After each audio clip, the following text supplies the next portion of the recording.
warm welcome to AD4 TV Radio News Update, coming to you live from Abuja, Nigeria's capital. I am Jessica Ochai. President of the United States, Donald Trump, says he will ban TikTok in the United States. Trump made a statement while speaking from Air Force One as he returned from Florida.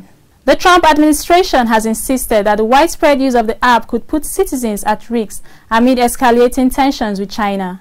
We're looking at TikTok. We may be banning TikTok. We may be doing some other things. There are a couple of options, but a lot of things are happening. So we'll see what happens. But we are looking at a lot of alternatives with respect to TikTok. TikTok insists that all of its data is stored outside China and has denied rumors of its relationship with the Chinese government.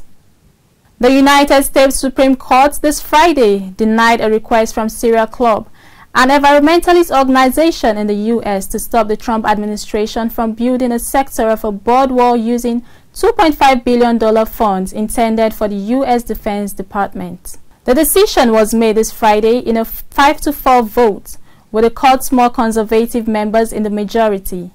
In dissent, Justice Stephen G. Breyer, an Associate Justice of the Supreme Court, wrote that he feared that the court's action effectively decided the case before the justice even considered whether to hear the administration's appeal. Justice Ruth Bader Ginsburg, Sonia Sotomayor, and Elena Kagan also joined the dissent. Still on court matters, Nigeria's Federal Capital Territory Magistrate Court, sitting in Zuba, has dismissed the criminal assault case filed against Senator Elisha Abo by the Nigerian Police Force. The lawmaker representing Adamawa North Senatorial District in Nigeria was charged on the 8th of July 2019 for assaulting a nursing mother in a sex toy shop in Abuja on May 11, 2019. The magistrate, Abdullahi Ilela, in his ruling said the evidence and exhibit tendered do not disclose a prima facie case of the alleged crime of criminal force and assault against the senator. He added that the video of the press conference showing Senator Abo apologizing was not tantamount to an admission of guilt, as it was not a confessional statement. The judge also held that the police did not conduct a proper investigation but relied solely on the statements of the victim. The United States House Speaker, Nancy Pelosi, this Wednesday mandated the wearing of face masks in the House chamber. Pelosi made the announcement hours after the Republican representative Louis Gohmert announced he tested positive for COVID-19. During her remarks, Pelosi said failure to wear a mask on the House floor is a serious breach of decorum, for which members could be removed from the chamber, adding that it is a sign of respect for the health, safety, and well-being of others present in the chamber and in surrounding areas. The governor of Ekiti State, Southwest Nigeria, Dr. Kayode Fayemi, has recovered from COVID-19. The governor, who went into isolation on 22nd of June after testing positive for the virus, announced his recovery via his Twitter handle. Meanwhile, Nigeria has recorded 462 new cases of COVID-19. The Nigerian Center for Disease Control, NCDC, announced this Friday via its official Twitter handle.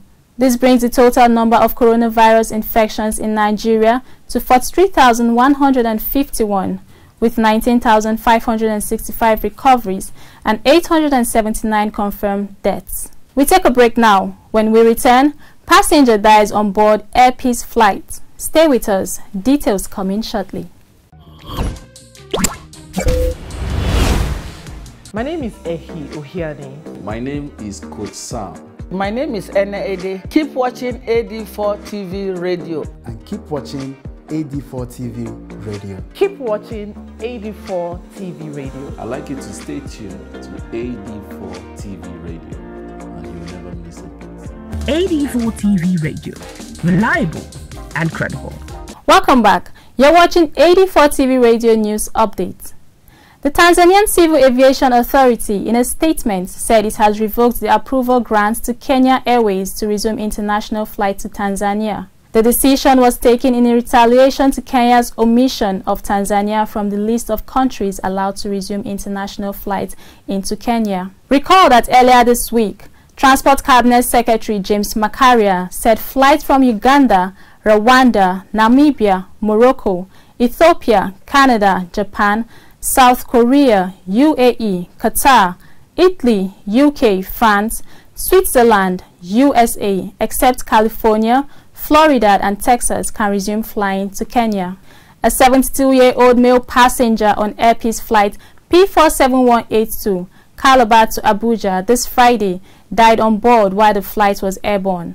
The spokesman of Air Peace, Stanley Olise, confirmed the incident, stating that the passenger became severely sick while on board the flight and upon arrival at Nnamdi Azikiwe International Airport was pronounced dead. According to reports, the passenger had a case of paraplegia due to spinal injury and was on his way to Abuja for a checkup.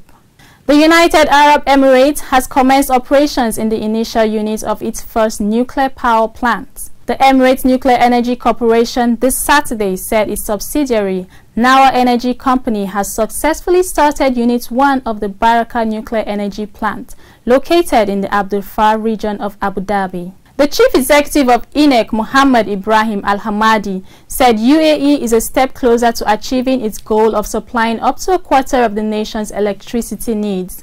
The electricity generated and supplied by the plant is reported to be safe, reliable, and emission-free. When completed, it will have 4 reactors with 5,600 megawatts capacity. The National Information Technology Development Agency said information and communication technology contributed 14% to Nigeria's gross domestic product in the first quarter of 2020. The Director General of NITDA, Kashifu Inuwa, this Friday stated this in a webinar organized by the Abuja and Kano chapters of Information Technology Association of Nigeria. Inuwa said the growth of 14% represented an increase of almost 1% compared to the contribution of 13.12% in the last quarter of 2019. He added that the increase happened because people relied more on digital platforms during the lockdown. Graham Evan Clark, a 17-year-old, has been identified as the mastermind of a scheme that occurred earlier this month. Graham this Friday was arrested in Tampa, United States, where the Hillsborough State Attorney's Office will prosecute him as an adult for 30 felony charges. Recall that earlier in July, Twitter accounts of prominent politicians, celebrities, and technology moguls were commandeered and used in scamming people around the globe of more than $100,000 in Bitcoin. 19-year-old Mason Shepherd of Bognor Regis, United Kingdom, and 22-year-old Nima Fazili of Orlando have been accused of benefiting from the hack and charged separately in the California Federal Court. And that's it on AD4 TV Radio News Updates, coming to you live from Abuja, Nigeria's capital. You can join the conversation on our website at www.ad4tvradio.com. Please follow us on our social media platforms at AD4 TV Radio on Facebook, Twitter, LinkedIn, and Instagram. Please subscribe to our YouTube channel at AD4 TV Radio. Many thanks for watching. I am Jessica Ochai.